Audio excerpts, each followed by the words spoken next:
कि संस्कृत भागीरथी के इस संस्करण में पीयूष भाग 2 वर्ग दशम के लिए पाठ 7 पढ़ाया जा रहा है।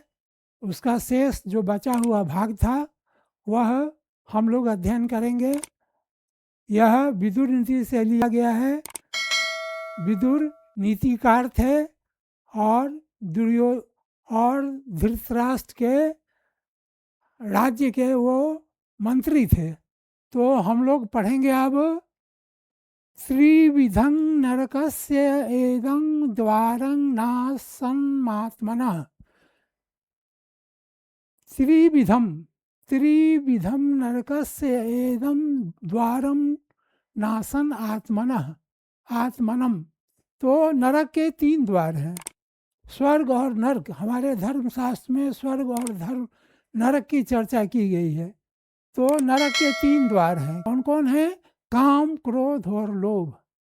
कामः क्रोधस् तथा लोभः। तो इनको क्या करना चाहिए? इन्हें त्याग कर देना चाहिए। तस्मात् एवं त्रयं त्यजेत। इसे हमें क्या करना चाहिए? त्याग देना चाहिए। मनुष्य को अगर अपने जीवन में सफल होना है तो उसे क्या करना चाहिए? नरक के इन 3 द्वारों को क्या कर देना चाहिए? त्याग देना चाहिए। काम, क्रोध तथा लोभ। तो इन तीनों को त्याग करके मनुष्य सुखी होता है। मनुष्य त्याग करने से उसे सुख की प्राप्ति होती है। अब है षड्दोषा पुरुष स्नेह। षड्दोषा पुरुष स्नेह हातव्या भूति इच्छिता नंद्रा तंद्रा भयं क्रोधं आलस्यं दीर्घ सूत्रता। षड्दोषा 6 प्रकार के दोष होते हैं मनुष्य में। तो क्या करना चाहिए? जो लोग इस संसार में यश चाहते हैं, सुखी रहना चाहते हैं और कीर्ति चाहते हैं, तो उन्हें 6 प्रकार के दोषों को त्याग देना चाहिए। कौन कौन दोष हैं? निंद्रा, तंद्रा, भयं, क्रोधं और आलस्य।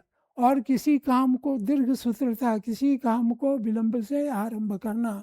का वर्षा जब कृषि सुखाने, जब खेत सूख जाएगा, फसल सूख जाएगा तो वर्षा होने से क्या लाभ है? तो उसी तरह से दीर्घ सूत्रता मतलब हुआ कि किसी काम को विलंब से शुरू करना या काम शुरू करने में बहुत ही विलंब कर देना। तो 6 प्रकार के मनुष्य के जो मनुष्य इस संसार में सफल होना चाहते हैं, यश प्राप्त करना चाहते हैं, कीर्ति प्राप्त करना चाहते हैं, उन्हें 6 प्रकार के दोषों को त्याग देना चाहिए। कौन कौन है? तो निंद्रा, तंद्रा, भयं, क्रोधं और आलस्य और दीर्घ सूत्रता, किसी काम को विलंब से शुरू करना, इन सब को त्याग देना चाहिए। सत्येन रक्षते धर्मो विद्या योगेन रक्षते मृदया रक्षते रूपम कुलं वृतेन रक्षते।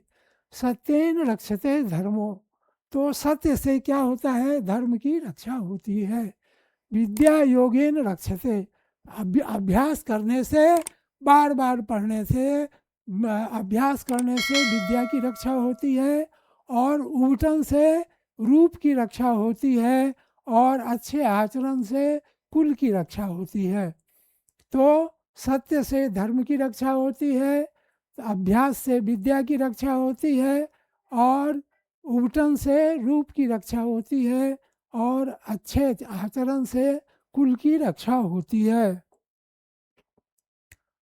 अब है सुलभा पुरुषा राजन सततं प्रियवादिनाम अप्रियस्य तु पथ्यस्य वक्ता श्रोता च दुर्लभ।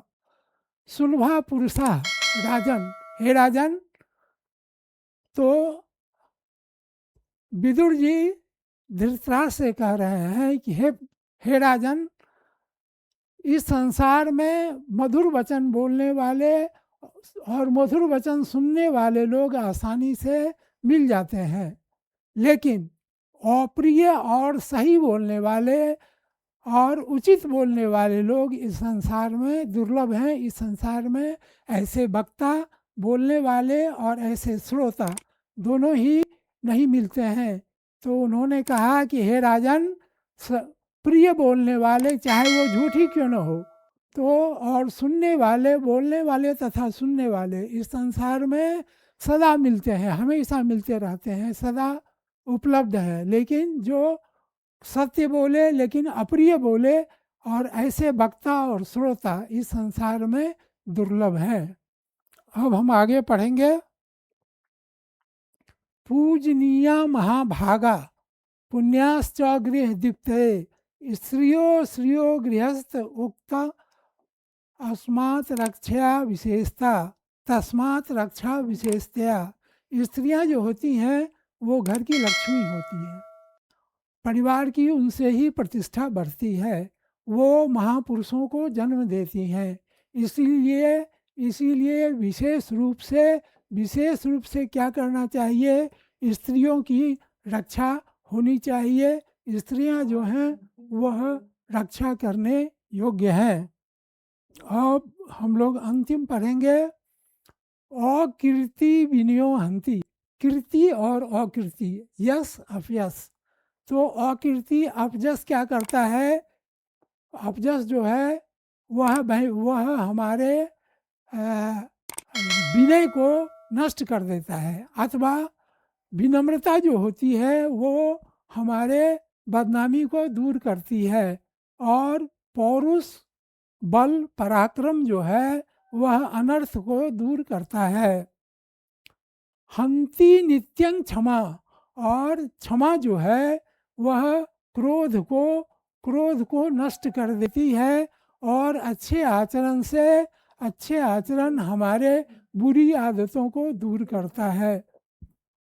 तो हम लोग पढ़ेंगे अकीर्ति विनयो हंति, विनम्रता बदनामी को दूर करती है, पौरुष या पराक्रम अनर्थ को दूर करता है, हंति नित्यं क्षमा, क्षमा जो है वह किसको मार देता है? क्रोध को मार देता है।